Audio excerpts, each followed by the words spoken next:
So good day mga kalayas. At today's video tutulungan natin yung isang kapatiran namin dito na binata dito sa Tribo Atariaho.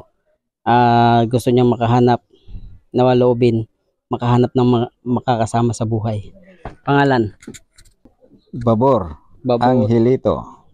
Angelito Babor, ilang taon na? 52. 52. May asim pa, wala na? Mayroon pa. Asim.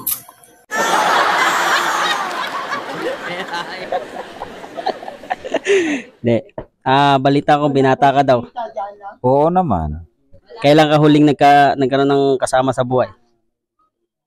Noong 1999. 1999 ang huling taon na meron kang kasama sa buhay, tama? Opo.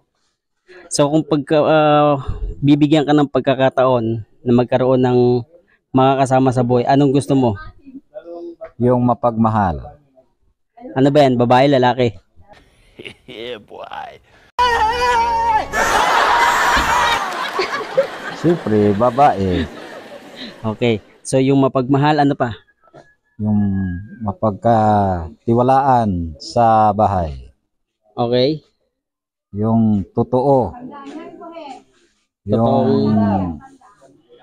Yung may katapatan sa paglilingkod sa dakilang manlilikha. Okay. So, ilan ang gusto mo?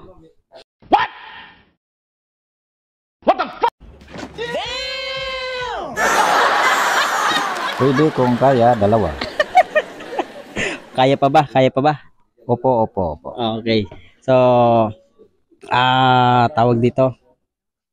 May limit ba kung ilang taon ang hinahanap mo? Wala pong limit.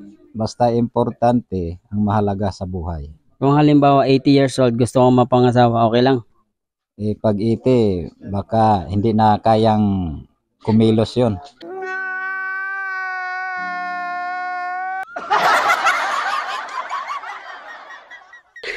Gusto mo yung marunong gumalaw? Opo. So, sa lahat po ng ating mga supporters, viewers, at followers dyan, ito si Kuya Angelito Babor at binata dito sa Tribo Atariaho at naghahanap ng makakasama sa buhay. So, kung interesado kayo, kontakin nyo lang ako, ibabalot ko, papadala ko sa inyo. So, kung hindi papasa sa inyo si Kuya Angelito Babor, meron pa tayong isang binata, siguradong magugustuhan nyo. Si...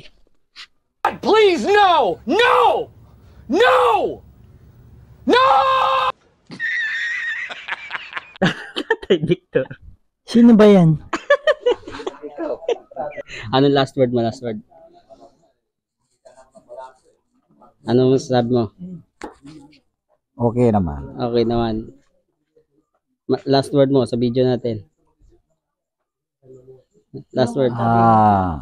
Salamat po sa mga nakikinig dyan sapagkat yan po ay tunay at totoo na nagmamahal. Okay. Thank you for watching.